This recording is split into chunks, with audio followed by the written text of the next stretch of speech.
बड़े बड़े ब्लंडर्स कौन कौन से? एक तो मैं आपको बता चुका हूं कि सहस्त्र वर्षों की गुलामी का हिंदुओं का ये झूठ है। एक दिन के लिए भी हिंदू गुलाम नहीं रहे। एक दिन के लिए भी अगर हिंदू दास हो जाते इनके तो फिर हमारा अस्तित्व मिट जाता। ये हमें पूर्ण तरह से समाप्त कर डालते।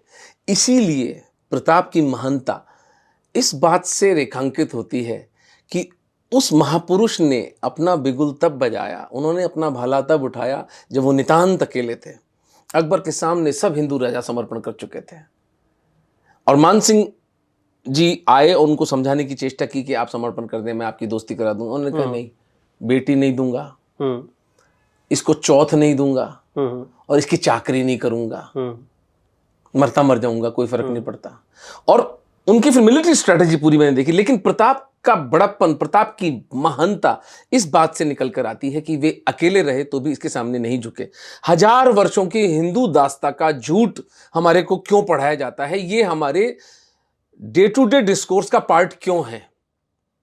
क्यों हम इसको क्वेश्चन नहीं करते कि हम हिंदू एक दिन के लिए भी किसी के दास नहीं रहे? We fought metal for metal, we fought beast for beast, we fought man for man and we fought blood for blood. जो मूल्य हिंदुओं के हमारे पुरखों ने चुकाया है इन दुर्दांत हत्यारों से भिड़ने में, उसको इतना बौना, इतना छोटा, बल्कि उसे पूरा पहुंचने का ये षड्यंत्र है क्या? तो एक तो ये चीज थी जो 1000 वर्षों की गुलामी का टोटल सफेद झूठ, कोई ऐसी बात नहीं थी।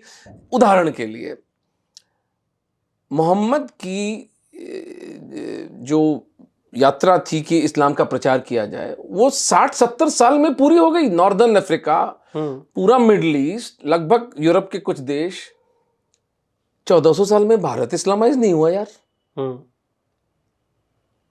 ये तर्कनिष्ठा पर बात हमें समझ में नहीं आती कि हम गुलाम रहे। जो गुलाम रहते हैं वो मुसलमान हो जाते हैं। हाँ, ठीक है, पूरे राष्ट्र हुए हैं। राइट। एक तो ये सभ्यता का झूठ था। दूसरा सभ्यता का झूठ जो मुझे पकड़ में आया वो था, उसमें मैं एक अलग पुस्तक लिख रहा हूं, द लाई कॉल्ड दिल्ली सल्तनत, दिल्ली सल्तनत नाम का झूठ। 300 वर्षों के कालखंड में, जो 1192 से तराई की युद्ध के बाद पृथ्वीराज चौहान की हत्या के बाद शुरू होता है और लगभग 1528 जब तक कि बाबर आकर के यहाँ पर अपना शासन स्थापित नहीं करता है, सांगा को धोखे से जहर देकर मारने के बाद, इस कालखंड में 24 राजा आए इस तथाकथित सल्तनत में।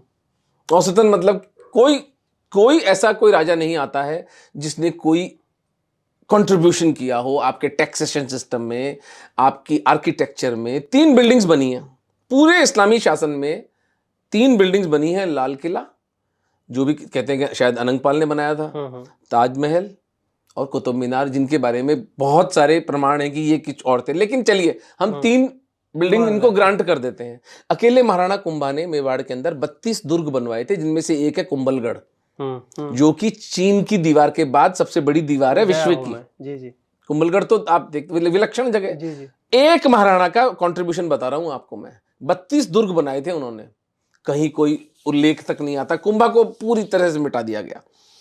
तो दिल्ली सल्तनत झूठ क्यों लगी मुझे कि मैं जिन महाराणा हमीर सिंह का मैंने उल्लेख किया था, 1340 के आसपास वे मोहम्मद बिन तुगलक को सिंगोली की लड़ाई में हराकर 6 महीने अपने चित्तौड़ के किले में कैद करके रखते हैं।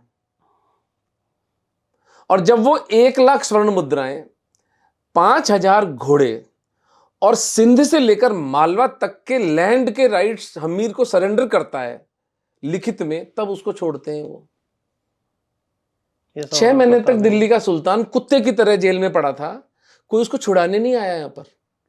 ये थी आपकी दिल्ली सल्तनत। और एक चलिए अपवाद हो सकते हैं, हमीर बहुत प्रतापी राजा थे।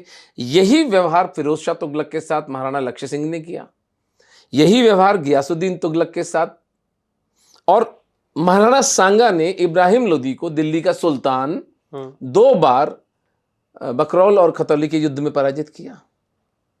उसके बेटे को अपने बतौर जमानत 5 साल तक कैद करके रखा। अब आप मुझे बताएं, दिल्ली सल्तनत थी या मेवाड़ था?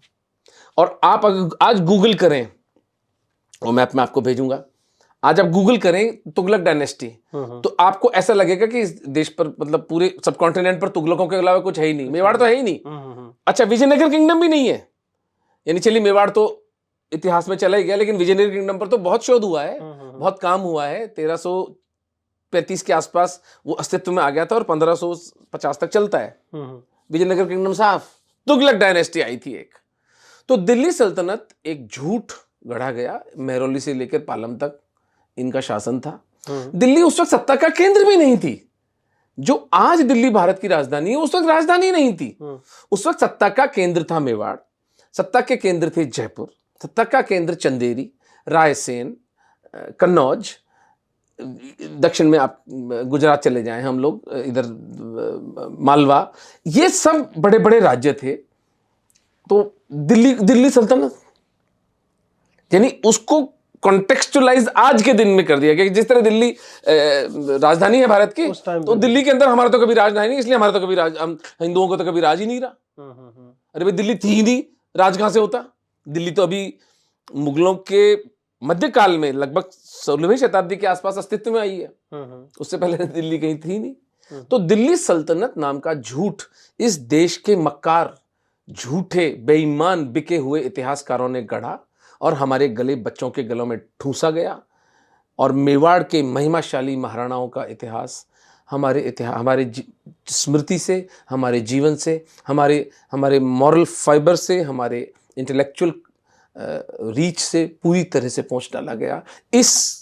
मैं इस पुस्तक के अंत में डिमांड करता हूं कि एक निष्पक्ष इंक्वायरी, निष्पक्ष स्पेशलिस्ट की इंक्वायरी, विदेशों से बुला के हम चाहे बिठाएं उनको, और वो जज करें कि जो इतिहास इस देश में लिखा गया वो उचित था या इन झूठे मक्कार इतिहासकारों को इनके कुकर्मों की, दुष्कर्मों की इनको दंड दिया जाए।